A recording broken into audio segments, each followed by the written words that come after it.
नमस्कार दोस्तों, स्वागत है आपका हमारे चैनल भक्ति प्रवाह में। आज मैं आप लोगों को भगवान भोलेनाथ का परम प्रिय व्रत सोमवार व्रत की कथा श्रवण करवाने जा रही हूँ, तो ध्यान लगा के सुनिएगा।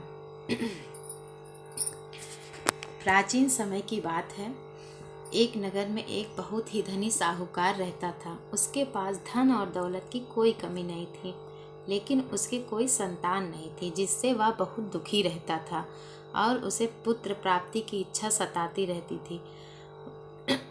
वह हर सोमवार भगवान भोलेनाथ के मंदिर में जाकर शिव पार्वती की पूजा किया करता था। उसकी अटूट भक्ति और श्रद्धा को देखकर माता पार्वती ने भगवान शिव से उसे पुत्र प्राप्ति के लिए वरदान देने का आग्रह किया। महादेव जी ने माता पार्वती जी से कहा, हे देवी, इस संसार में सबको अपने कर्मों का फल मिलता है, लेकिन आपके आग्रह पर मैं इसे पुत्र का वरदान देता हूँ, परंतु यह बालक केवल 12 वर्ष तक ही जीवित रहेगा।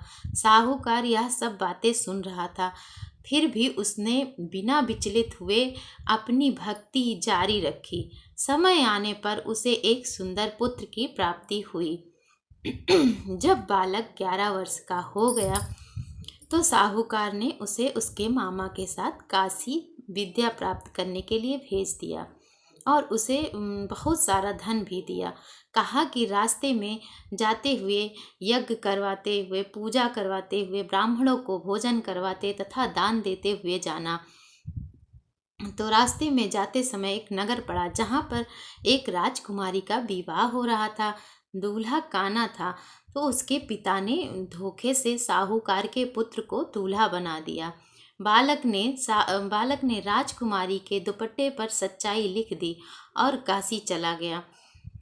काशी में शिक्षा पूरी करते समय बालक की आयु 12 वर्ष पूर्ण हो गई तो उसकी मृत्यु हो गई। जब मामा विलाप करने लगे तो वहाँ से गुजर रहे भगवान शिव और माता पार्वती ने उसे देखा। माता पार्वती की करुणा के कारण महादेव जी ने उस बालक को पुनर्जीवित कर दिया। बालक अपनी मामा के साथ वापस लौटा और रास्ते में उस राजकुमारी को भी साथ में ले लिया, जिसने उसे अपना पति स्वीकार कर लिया था। जब साहूकार ने अपने पुत्र और बहू को देखा तो उसकी खुशी का ठिकाना ही नहीं रहा।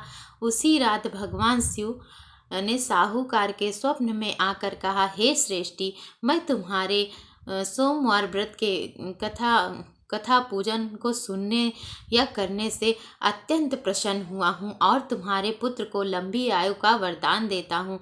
सोमवार व्रत करने से साहूकार का घर खुशियों से भर गया और उसके पुत्र के लिए भी उसे आशीर्वाद मिला।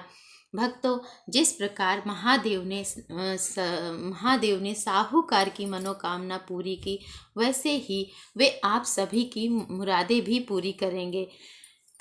कथा अच्छी लगे तो कमेंट में हर हर महादेव जरूर लिखिएगा और ऐसी ही भक्ति वीडियो के लिए हमारे चैनल को सब्सक्राइब करें।